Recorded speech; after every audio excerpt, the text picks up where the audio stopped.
Shifting focus to some breaking news now coming in straight from West Bengal. We are learning that ED's acting director Rahul Naveen has met injured ED officials in Bengal. He will also collect report on the detailed incident that happened back on January 5th. To give you more context, the officials of Enforcement Directorate and CRPF personnel accompanying them were attacked by a large mob as they tried to enter the home of a Trinamool Congress's leader Sheikh Shah Jahan in connection with the central agency's investigation into the alleged public distribution system corruption scandal in West Bengal. To give us more details about this ED's acting director Rahul Naveen's meeting with the ED officials, the injured ones, we have News 18 Shankar Anand joining us on the broadcast. Shankar जी, हमसे बात करने के लिए बहुत-बहुत शुक्रिया। क्या हम जान सकते हैं कि मुलाकात में ऐसी क्या बात हुई है जब राहुल नवीन जी उन इंजर्ड ऑफिशियल से मिले वहां पे? तो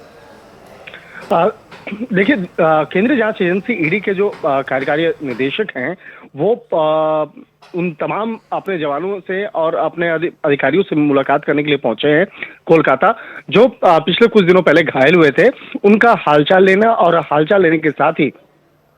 जो ईडी के वहां पर सीनियर अधिकारी हैं उनके साथ में आज वो बैठक करेंगे और जैसा कि हमारे सूत्र बताते हैं कि उनके साथ में बैठ करके इन तमाम मसलों पर चर्चा करेंगे कि किस तरह से पूरा ये मामला हुआ है, किस तरह से इस मामले में आगे का रोल ऑफ एक्शन जो है वो तैयार हो रहा है और इसके साथ ही किस तरह से इस अन्य दूसरे जो मामले हैं उस मामले पर अभी क्या रिपोर्ट है, उन तमाम मामलों की एक रिपोर्ट जो है वो ली जाएगी। और हो सकता है कि जिस तरह से इस मामले में पूरे से देखा जाए कि पिछले कुछ दिनों के दौरान में जिस तरह से शाहजहां से जुड़ा जो मामला है उससे जुड़े हुए तमाम जो इनपुट जिस तरह से निकल के आ रहे हैं, तो हो सकता है कि इस मामले की गंभीरता को देखते हुए केंद्रीय गृह मंत्रालय को भी एक खत लिखा जा सकता है जिसमें कि एनआईए की भी जांच की मांग की जा सकती है, क्योंकि एनआईए की मांग इसलिए हो सकती है क्योंकि इस मामले में जिस तरह से कई ऐसे रोहिंग्या समुदाय से जुड़े हुए जो लोगों की जो भूमिका है वो भी निकल के सामने आ रही है और रोहिंग्या समुदाय के जो लोग हैं और उसके इलीगल जो उस इलाके में जो एक्शंस जो हैं, तो उसको ध्यान में रखते हुए एनआईए को भी इस मामले की जानकारी दी जा सकती है। तो एक तरह से कहा जा सकता है कि अभी तक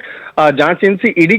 का जो रोल है वो यहाँ पे इन्वेस्टिगेशन चल रहा था, लेकिन अब एनआईए का भी रोल है वो भी यहाँ पे आ सकता है। तो एक तरह से कह सकते हैं कि हमारे सूत्र बता रहे हैं कि आज कुछ बड़े फैसले लिए जा सकते हैं और वो बड़े फैसले ईडी के जो मौजूदा जो प्रमुख हैं राहुल नवीन, वो उनके द्वारा लिया जा सकता है और इन तमाम मामलों की जो एक विस्तार से एक रिपोर्ट है वो बना करके केंद्रीय गृह मंत्रालय और केंद्रीय वित्त मंत्रालय में भेजा जाएगा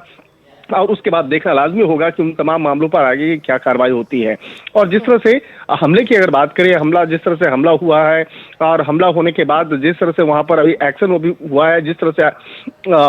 जांच एजेंसी के द्वारा एक्शन हुआ है, तो उसकी भी एक रिपोर्ट एक अलग से बनेगी और उस रिपोर्ट को भी आगे